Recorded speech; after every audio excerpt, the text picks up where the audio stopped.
Hi, my name's Matt Hobson from MHMT Sports Therapy, and I'm here to discuss some techniques for drummers to look after themselves better, particularly when we're lifting all our heavy equipment, particularly hardware cases and bass drums and things like that. We have to take them into stupid locations through double doors, up steps, round party people, round chairs, and then try and put it up on the stage after getting it out of the boot of our car, and then we have to try and play nice and freely and easily without too much lactic acid building up in the forearms. So I'm just going to show you some techniques of proper lifting of our heavy equipment. So I don't know about you lot, but one thing I'm prone to do is overloading myself with equipment. I might put bags on over my shoulders and numerous cases under my arm and whatever, just to get the job done as quickly as I can and set up. But that's probably detrimental to particularly our shoulders if you're carrying a bag and like mine, I haven't got the best of shoulders in the world, but the bag starts to slip off, and so I raise my shoulder up. I've started to tense all up on my traps up here, and the deltoid is kind of pulling around, and it's just not beneficial to us. So do more lifts or ask for help. I'm sure loads of people out there would love to give a drummer a hand, but it's worth doing because it's going to save you in the long term. So here at MHMT Sports Therapy, I like to educate my clients, whether they're sportsmen, musicians, actors, crew, about the muscles that they're using and how can they better what they're doing. Having a little bit of knowledge helps.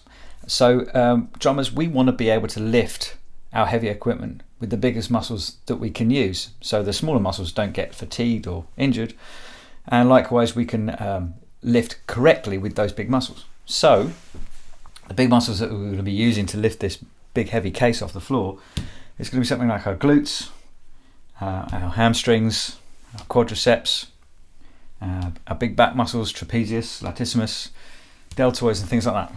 Making sure we're aware of those muscles and how we're going to use them properly is really beneficial to us.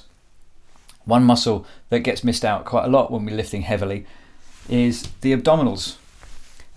It's a bracing muscle, so you might have heard the phrase engaging the core. That's not kind of getting down on bended knee and handing a ring. It is tightening all that in so we can brace that core effectively.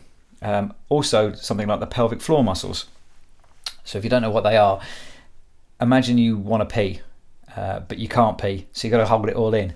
So pulling everything in tightly around your midriff before you lift, big deep breath out, is going to help you stabilize everything when you stand up with that big heavy weight on you. So here we are, ladies and gentlemen. I've got it into a location that it's going to be easy for me to lift. That's going to be true for you. Clear the area before you get there, kind of general health and safety really. Make sure it's something that you've got a clear path to where you need to be, in particularly this. Even if it's just going up on the stage, make sure there's no monitors or cables in the way that you're going to put a heavy weight down on the cables. You know, your sound engineer's not going to like that. So what I'm going to do is prepare myself evenly right in the middle of the item, which here is easy because we've got a mark here. Grab these handles. I'm going to drop my shoulders down. I'm in this nice deep squat, my feet completely flat on the floor.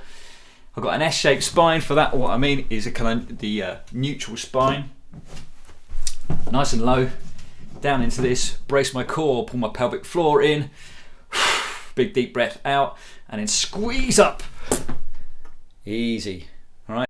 Of course, one of the best ways of doing this is get your mate to help you out. If it needs to go up on a higher stage or you've got to get up some stairs, two of you lifting it is going to be far more beneficial.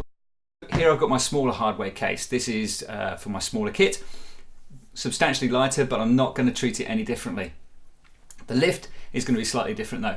So I'm going to be side on with this one because the handle in the middle here is quite good. We've got 3 good solid straps here that will support it. I could go from either side just like the other case, but I'm going to go sideways on this one. So I'm going to lunge down to it like so, brace the abdominals, brace my legs, chest forward, shoulders down, and stand up.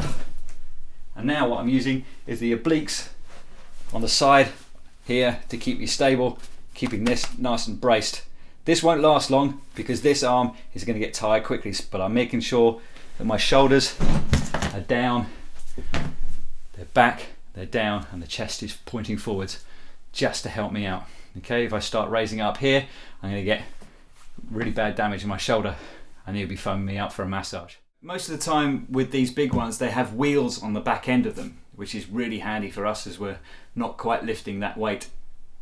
But we still need to lift this front end well and efficiently that we're not going to get damaged. So the way I do that is pretty much similar to that last video with a smaller case.